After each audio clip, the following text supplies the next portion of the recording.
Welcome back, everybody, to the KC Sports Report. I'm your host, Michael Darcy, and I'm broadcasting this video live from the Sports Radio 810 WHB studios. And today I wanted to talk a little bit about the Chiefs' playoff bracket, and more specifically, which matchups benefit the Chiefs the most. So, we finally made it, guys. It's postseason football time. The bracket for the 2022-2023 NFL postseason is official. We got playoff football starting this Saturday, and I wanted to go down the list and talk about each and every single team, and more specifically, how that team would face off against the Chiefs and how well they match up. Because I'm going to be honest with you, there's a couple teams in this bracket that I don't want the Chiefs to have any part of, but there's also some teams that I don't think are that good, and the Chiefs match up very well against them. So in this video, I'm going to go down the playoff picture and talk about each and every single one of those teams. So the first team that we're going to talk about is the 7-seed Miami Dolphins. Now, as most of you know, the Miami Dolphins are going to be going into this game with K-State phenom at quarterback, Skylar Thompson, the third-string quarterback, after both Tua Tagovailoa and, definitely didn't say his name right, after Tua got another concussion and Teddy Bridgewater got hurt. So Skylar Thompson, the K-State grad, is going to be starting a playoff game. Now, I personally think that's going to be a recipe for an ultimate disaster. And in all reality, they're probably not going to get past the Buffalo Bills. I mean, that's a tough ask to have Skylar Thompson lead his team into Buffalo and beat Josh Allen and the Bills after all that Buffalo's been through this year.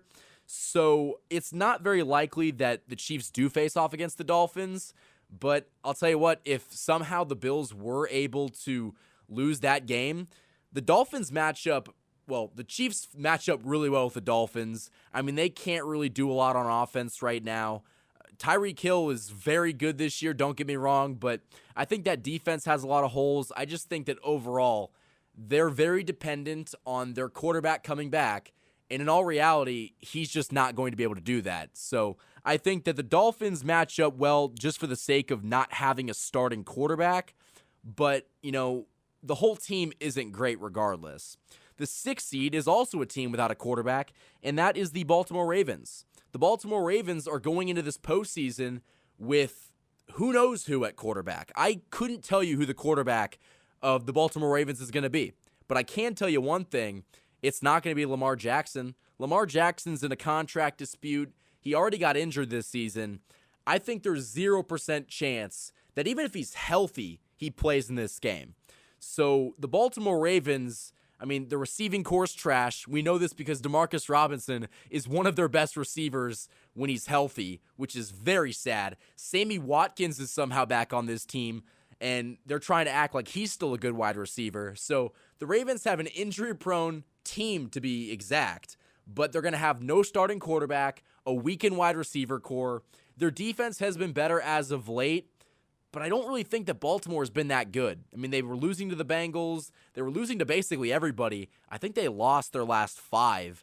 It's just not a recipe going into the postseason. They don't have their starting quarterback. They're probably not going to advance. They're not going to beat the Bengals. I mean, the Bengals just beat them last week. But, I mean, maybe if they're able to pull off the upset of the year and beat the Cincinnati Bengals, the Chiefs would get to face this team. And I think that if they did, it really matchups well with the Chiefs. I mean, they're not a very good team, even with Lamar Jackson. I think that they're overrated. But without a starting quarterback, or running back as some people call him, I don't think they have any chance to not even advance past the first round, but if they did, they really wouldn't have any chance against the Chiefs. The 5th seed is a possible matchup waiting to happen, is the Los Angeles Chargers. The Los Angeles Chargers, as we know, went 10-7 in the AFC West, yet again finishing in 2nd place, and I think a lot of people are pretty high up on the Chargers. Now, I personally think that's foolish. I don't think the Chargers are all that. I think that they have one big deficiency that if they did face off against the Chiefs, give the Chiefs a massive advantage. And that advantage is coaching. Brandon Staley, maybe I just have a hatred for him. I genuinely think he's one of the dumbest coaches in the NFL. And I think it's because he has this mindset, or at least it appears, that he believes he's just smarter than each and every other coach. And it always bites him in the ass. Now, I could talk about the Chargers going for it on 4th and 18 from their 20-yard line. But more specifically and more recently, in Week 18, when the Chargers already had the 5th seed on lock. There was nothing they could possibly do to worsen or gain ground in the AFC playoff picture. There was nothing they could do against the Denver Broncos. And for whatever reason, Brandon Staley thought it was a genius idea to put all his starters in that game, a game in which they would go on to lose, and they had some big injuries in that game. I mean, Mike Williams got banged up. I believe Derwin James got hit. I mean, they had some pretty big bang downs. They had some instances that you really just don't want to see. And they ended up pulling their starters in like the second half, but they lost the game, and I don't really understand what the thought process was there. So I think that coaching is one thing that they just don't have, and I don't trust Justin Herbert. A lot of people are saying he's the next guy. He's the up-and-coming, the next to Patrick Mahomes. He's better than Patrick Mahomes, according to some people. I don't see it. Even if he can beat the number 4 seed, I still don't think that the Chargers are that good. We saw that in both matchups this year. The Chiefs, although didn't play great in those games, they beat the Chargers twice, at home, on the road, and I think that asking the Chargers to come to Arrowhead in January for a playoff game against Patrick Mahomes and Andy Reid coming off of a bye week is a tough task, and quite frankly, it's just impossible for them. So I think that the Chargers match up pretty poorly with the Chiefs because I don't think that their coach gives them a chance to win this game, and their defense is shaky. Let's be honest, the Chargers' defense was not very good this year. I understand they have now a banged-up Mike Williams, and they have Keenan Allen, and they have Austin Eckler. I get that. I don't think their offense can overpower the Chiefs' offense when you're giving the Chiefs' entire team a week to prepare. You gave them 2 weeks off, basically, or I guess a week off and a week to prepare. It's just not going to happen. I really can't see that happening. The number 4 seed is the Jacksonville Jaguars. Now, the Jacksonville Jaguars, I'm not going to lie, they're playing some pretty good football. The Chiefs played them on earlier in this year at Arrowhead Stadium, a game that the Chiefs did win, and it was a comfortable win, but it wasn't a blowout win. But the Jacksonville Jaguars have played really good football. They finished the season at 9-8. They beat the Tennessee Titans in that epic Week 18 game to win the division, and they're a team that's really hot right now. They're a well-coached team. Doug Peterson was the right man for the job. Trevor Lawrence is playing phenomenal football. The offense is clicking.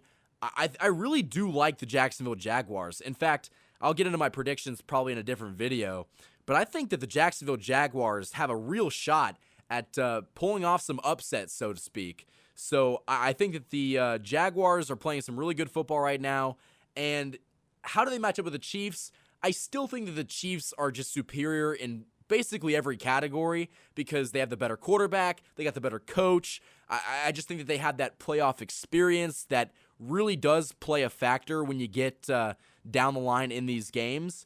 But I do think that Jacksonville has something that the Chargers don't, and that's a winning streak. They've got a winning streak going, and they also have good coaching. And with a hot quarterback like Trevor Lawrence and that offense playing so well, I wouldn't be surprised if the Jaguars made some noise in this postseason. So be on the lookout. They might still be the Jacksonville Jaguars of old, but they might not be. So the Chiefs definitely could not take that game lightly, and they're definitely scary. But not as scary as the 3 seed. The 3 seed is the dreaded Cincinnati Bengals. I think you guys all know where I'm going to go with this. The Cincinnati Bengals own the Kansas City Chiefs. Period. There's no other way around it. You can't sugarcoat it. Joe Burrow has beat Patrick Mahomes 3 times. He beat him last year in the regular season. He beat him in an AFC Championship game at Arrowhead Stadium, and he beat him earlier this year. It's like Mahomes with Lamar Jackson. He just owns him. So the Bengals scare the living crap out of me because I just think that they're a lucky team, but they also just know how to play the Chiefs. They're able to drop a lot of guys back into coverage, get pressure with like their front 4, and I even saw in the last game, they were getting pressure with just a 3-man rush. The Bengals are a team that absolutely terrifies me because not only do they play exceptional football when they play the Chiefs, but I also think that when the Chiefs play the Bengals, they tense up a little bit. They aren't the normal kind of Chiefs that we're seeing on a week-to-week basis because they make more mistakes in crucial situations.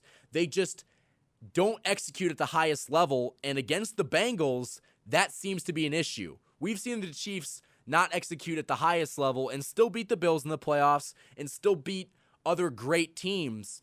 But whatever the Bengals do, it works. So the Bengals, in my opinion, are the scariest team the Chiefs could possibly face in this playoffs. And I don't think it's close.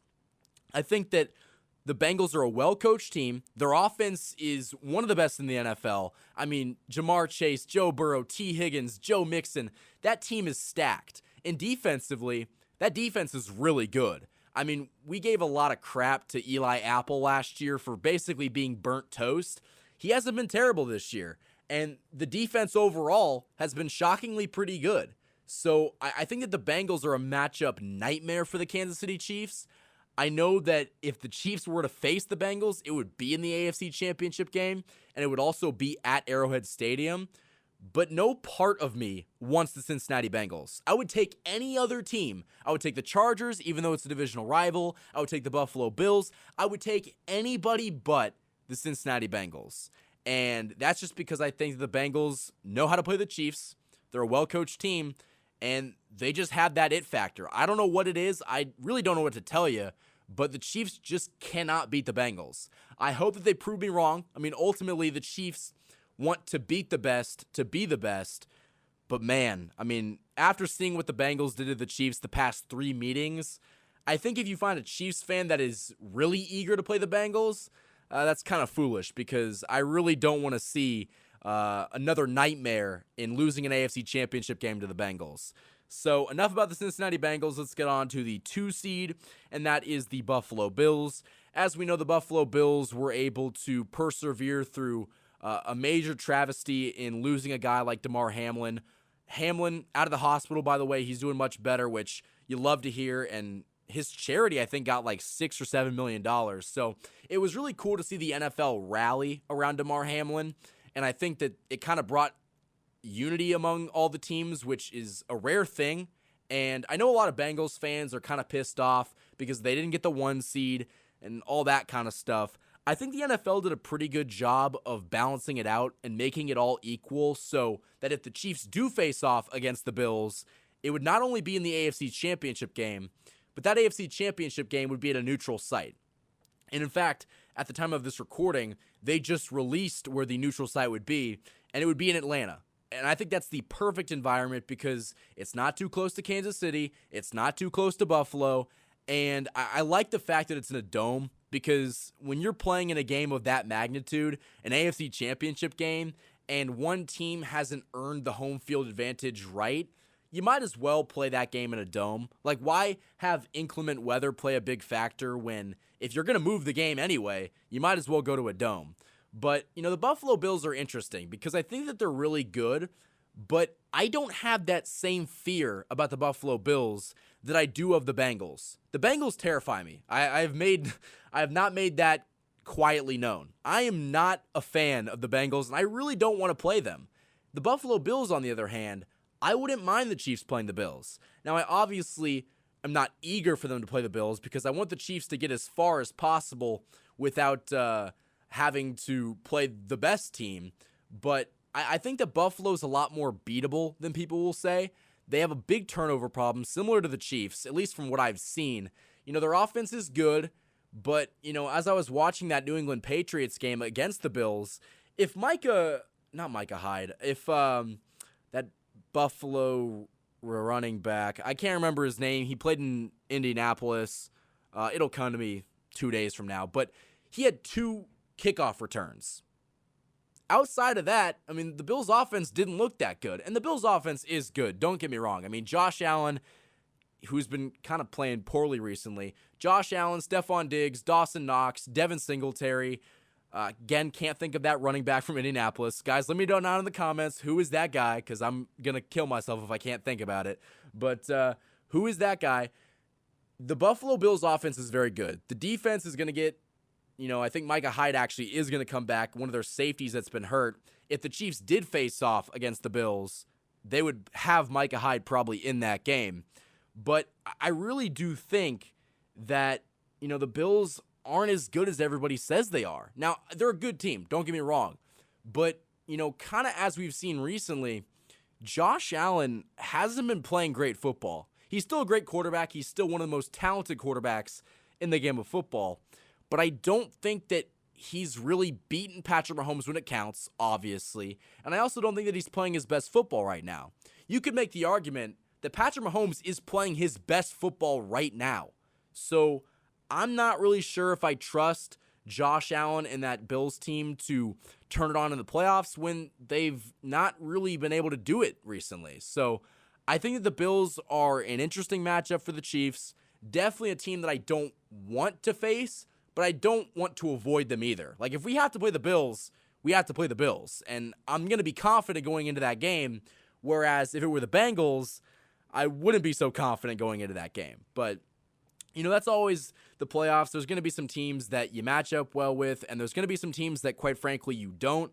But, the Chiefs are going to have a really good shot to go back to the Super Bowl.